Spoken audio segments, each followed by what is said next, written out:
Bonjour, vidéo numéro 5. Numéro 5.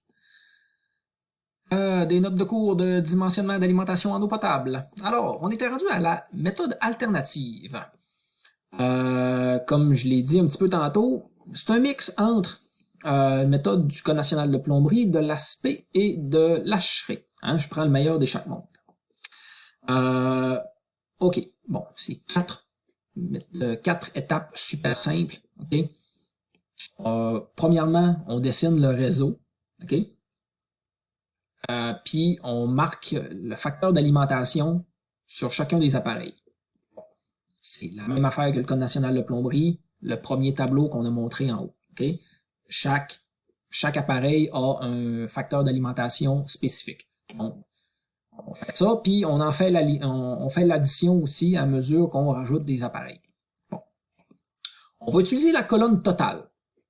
Et comme les autres méthodes du Code national de plomberie, même si le Code de plomberie il dit que pour les méthodes de la SPE puis de l'Acheray, on devrait utiliser les colonnes spécifiques de l'eau froide puis de l'eau chaude. Je trouve juste que ça n'a pas rapport. Okay? On va utiliser la colonne totale. Parce que ils ont changé de méthode puis ils ont rapetissé le chiffre de l'eau froide. Je trouve pas ça logique. Bref, OK. On va utiliser la colonne totale. Pareil, OK? On marque les facteurs d'alimentation partout. Et après ça, on utilise le tableau 8.2 pour convertir les facteurs d'alimentation en débit. Okay? On va utiliser ce tableau-là.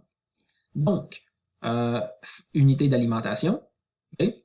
Réservoir de chasse, soupape de chasse. Donc, si on est à réservoir de chasse ou à soupape de chasse, on change de ligne, bref.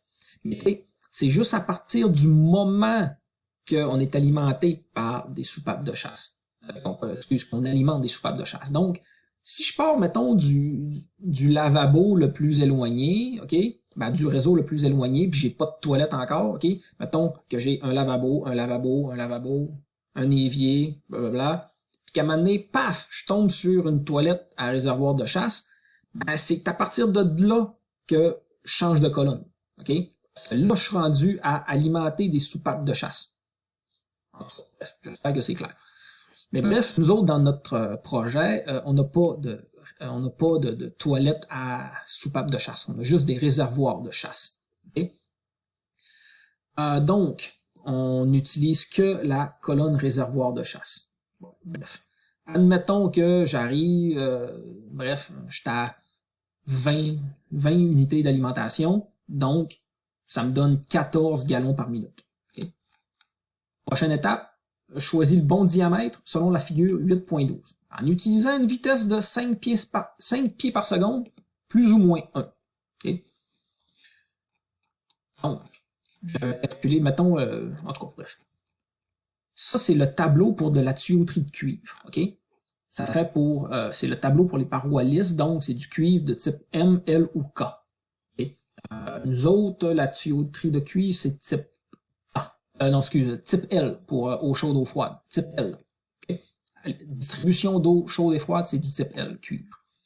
Donc, admettons que en fait, je veux être à 5 pieds par seconde, plus ou moins 1. Donc, je vais me tracer une belle petite ligne ici.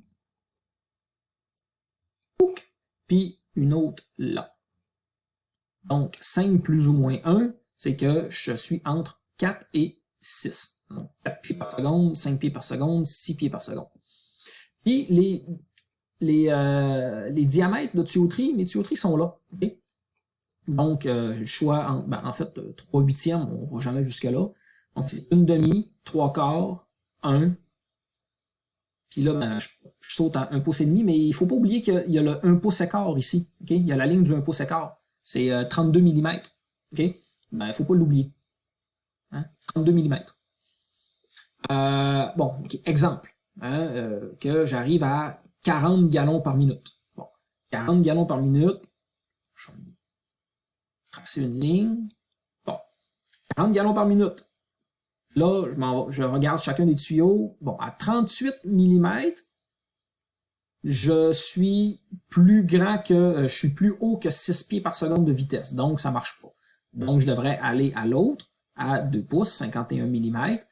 je serais juste un petit peu plus haut que 4 pieds par seconde. Donc, ça serait lui qu'il faudrait que je prenne comme tuyau.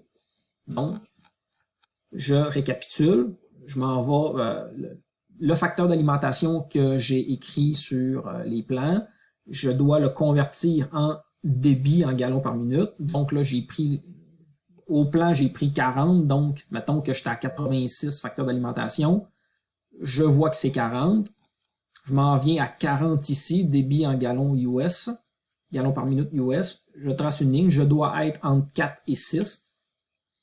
Et admettons que ça fait vraiment pas, je suis pas capable d'être entre 4 et 6, ben, mieux vaut grossir que rapetisser. Okay? Donc, je choisis un diamètre plus gros. Bref, si ça fit pas. Alors, c'est ça la méthode. Okay? C'est super simple. J'ai pas de pression à calculer, j'ai pas de longueur équivalente à calculer. C'est juste ça. Okay? Par contre, OK? Faut quand même, tu sais, c'est comme une méthode at large, okay? Qui fait pour n'importe quel type de bâtiment.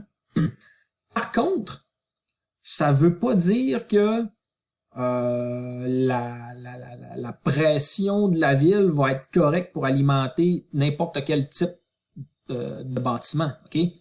Donc, vous allez quand même devoir valider en normal, okay, si vous avez une pression suffisante dans votre bâtisse. Donc, je prends par exemple la prison de Roberval. Okay? Ça rentre dans aucune des catégories du Code national de plomberie, fait que vous utilisez une méthode alternative, mais le savez-vous si vous êtes capable d'alimenter le dernier appareil qui est genre à, je sais pas moi, 400 mètres plus loin dans la bâtisse? Puis est-ce que la pression fournie par la ville est suffisante pour aller alimenter le dernier appareil? Vous le savez pas. Donc vous devez quand même le valider. Hein? Si c'est, mettons, un édifice de 15 étages, vous êtes-tu capable? Vous avez-tu une pression suffisante pour amener de l'eau au dernier appareil sur le 15e étage? Faut le calculer. Hein? Donc, pour des petits bâtiments, en fait, avec l'expérience, vous allez être capable de définir le type de bâtiment en tant que tel, pour voir si vous êtes correct ou pas. Mais admettons que aussitôt que ça sort un petit peu de l'ordinaire, là, ben, il faut valider la pression dans le réseau. OK? Il faut valider si vous êtes capable d'alimenter le dernier appareil. Okay? Parce que c'est plate quand, mettons, l'entrepreneur fait les tests pour la dernière douche dans le dernier pavillon de la prison, puis on paye sur le piton, puis il n'y a pas d'eau qui sort. Hein? C'est plate. Donc, il faut le valider. Il faut le valider. Je dis pas que c'est un exemple qui est arrivé, là, mais bref, il faut le valider, cette information-là. Ne pas prendre cette méthode alternative-là pour du cash puis que ça sert pour n'importe quel type de bâtiment. C'est là que je veux en venir. OK? Alors, prochaine vidéo, ça va être l'exemple. Donc, vous êtes rendu à faire l'exemple. Donc, vous utilisez pour le projet, là, OK? Pour l'étape qui va être en cours, vous utilisez la méthode alternative. Donc, les deux, en fait, le tableau de facteurs d'alimentation et le tableau là, puis la figure là. OK? C'est le gars.